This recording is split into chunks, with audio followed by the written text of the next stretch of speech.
Abonniere den Kanal und like das Video in den nächsten 10 Sekunden, um die nächsten 8 Tage Glück zu haben. Und damit hey Leute und herzlich willkommen zu einer neuen Folge auf meinem Kanal. Heute zeige ich euch mal die Vor- und Nachteile von Rette die Welt.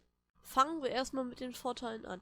Ihr könnt eine Menge an V-Bucks zusammensparen, die ihr natürlich auch im Battle Royale habt. Die habt ihr in Rette die Welt, Battle Royale, Kreativmodus, überall.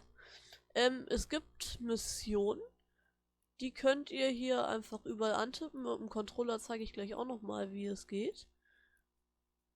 Also ich zeige heute die Vorteile, die in Rette die Welt und Battle Royale beides die gleichen sind. Wenn ich nochmal ausführliche Videos zu Rette die Welt oder so machen soll oder bestimmte Sachen, die ihr gerne sehen wollt, dann schreibt es doch auch gerne mal in die Kommentare.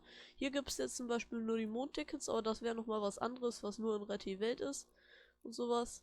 Ihr kriegt generell V-Bucks durch Sturmschildaufgaben.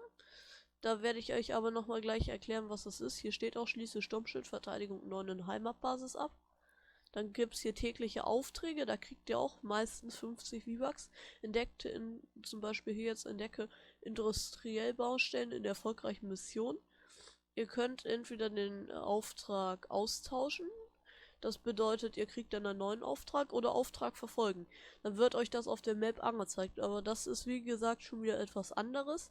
Das wäre schon wieder ein anderes Video speziell zu Rette die Welt. Also wenn ihr das sehen sollt, dann schreibt es doch gerne mal in die Kommentare. Wenn ich dran denke, mache ich hier oben auch nochmal eine Abstimmung rein.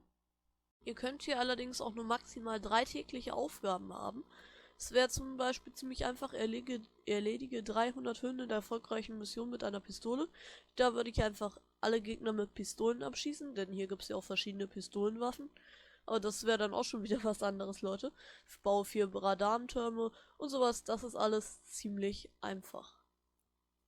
Jetzt werde ich allerdings, also Leute, nochmal kurz bevor ich das mit dem PlayStation-Controller zeige, wie ihr da in das Menü und alles kommt.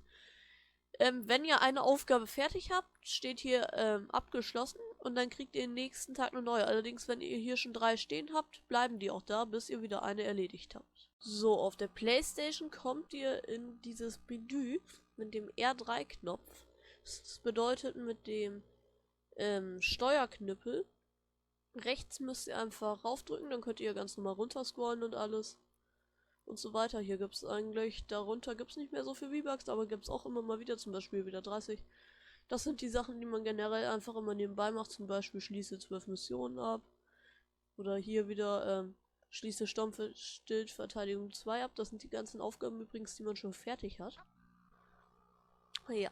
Jetzt kommen wir aber nochmal zu den täglichen Belohnungen. Ja, es gibt hier auch tägliche Belohnungen und dort gibt es auch V-Bucks. Auf dem PC könnt ihr einfach mit der Maus hier raufdrücken und dann könnt ihr hier einfach auf tägliche Belohnungen mit Linksklick drücken. Auf der PlayStation müsst ihr einfach Option drücken und hier auf tägliche Missionen. Da seht ihr schon, was ihr in den nächsten Tagen kriegt. Ihr könnt, wenn ihr jeden Tag euch einfach einmal in Rette die Welt einloggt, kriegt ihr V-Bucks. Kriegt ihr die Belohnung. Und es gibt jede 5 Tage V-Bucks. Meistens sind es 150, aber es gibt auch manchmal 300, manchmal gibt es auch 800. Das ist dann aber schon eher selten. Es gibt auf jeden Fall jede 5 Tage. Oder nee, Leute, sorry. Jede 7 Tage meinte ich, jede Woche. Also zum Beispiel, wenn ihr jetzt am Sonntag das erste Mal, dann jeden Tag gibt es immer wieder am Sonntag die V-Bucks. Das bedeutet, jede 7 Tage, wenn ihr euch jeden Tag einlegt, gibt es schon V-Bucks. Das kann dann schon zu ziemlich viel V-Bucks rauskommen. Und mit viel meine ich wirklich viel. Wenn ihr 4 Wochen nur die 150 V-Bucks sammeln würdet, hättet ihr schon in 4 Wochen 600 V-Bucks. Das ist nur ein ganzer Monat, Leute. Und das sind nur die täglichen Herausforderungen. Dazu kommen dann ja auch noch manchmal 300 V-Bucks oder 800 V-Bucks. Das kommt ganz drauf an. Ich bin jetzt natürlich schon bei Tag 298, da ich mich fast jeden Tag einlogge. Ja, das ist auf jeden Fall schon mal sehr viel. Sorry übrigens eben für das komische Rauschen. Ich hatte aus Versehen mein Mikrofon ein bisschen zu nah an meinem Mund, aber ich hoffe, es ist nicht zu schlimm, Leute. Jetzt sollte es eigentlich wieder einigermaßen gehen. Ihr müsst auch nicht unbedingt Rette die Welt spielen. Ihr könnt euch auch einfach hier vorne in Rette die Welt einloggen. Dann könnt ihr wieder auf Spielmodus wechseln. Dann könnt ihr einfach ganz normal Battle Royale spielen, wenn ihr Rette die Welt nicht so gerne spielt. Wenn ihr die täglichen Missionen macht, bringt es natürlich deutlich mehr V-Bucks und alles. Allerdings nimmt das auch ziemlich viel Zeit in Anspruch. Das ist zum Beispiel schon wieder ein Nachteil. Das heißt, wir kommen jetzt auch mal zu den Nachteilen. Ihr müsst ziemlich viel Zeit mitbringen, wenn ihr viel V-Bucks haben wollt. Da es schon relativ lange dauert, zum Beispiel mit der Pistole, kommt immer drauf an, was ihr für Waffen habt. Ich bin jetzt schon ein bisschen fortgefahrener. Ich bin zwar auch erst Level 119, aber damit habt ihr schon bessere Waffen. Das heißt, das würde für mich jetzt schon ziemlich schnell gehen. Oder Aufgaben zum Beispiel mit finde oder eliminiere Hüllen. Es kommt immer ganz drauf an, wie weit ihr schon seid, aber generell müsst ihr sehr viel Zeit mitbringen.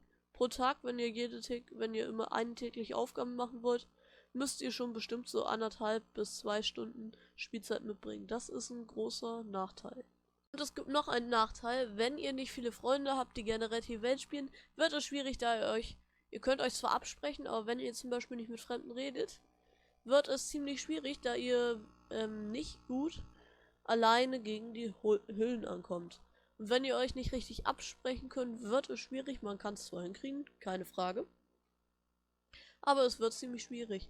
Und ihr könnt die Lobby nicht auf privat haben, das heißt, jeder kann beitreten, denn sonst wird euer Spiel nicht mit Leuten aufgefüllt. Und alleine habt ihr, wie gesagt, kaum Chance gegen die Hüllen. Wenn ihr nur auf Freunde stellt, können halt nur Freunde beitreten, die kommen auch nicht in eure Runde oder so, sie müssen beitreten. Sonst seid ihr wieder allein. Das ist dann auch schon wieder ziemlich nervig. Wenn ihr es auf öffentlich stellt, das ist das Beste, kommen halt auch alle Leute rein, ihr werdet mit Leuten gemischt. So können auch alle beitreten, das ist nämlich der Nachteil. Allerdings, wenn alle beitreten können, könnt ihr auch mit anderen Leuten spielen. Da kommt ihr mit anderen Leuten in die Runde. Ja, Leute, das war's dann auch schon wieder von dem Video. Wenn es euch gefallen hat, dann lasst doch gerne ein Like und ein Abo da. Aktiviert doch auch gerne die Glocke. Schaut doch auch gerne mal bei meinem Zweitkanal vorbei. Sorry Leute, bei meinem Erstkanal natürlich. Und bei meinem Instagram ist alles in der Videobeschreibung verlinkt. Jetzt würde ich sagen, habt noch einen schönen Tag und ciao.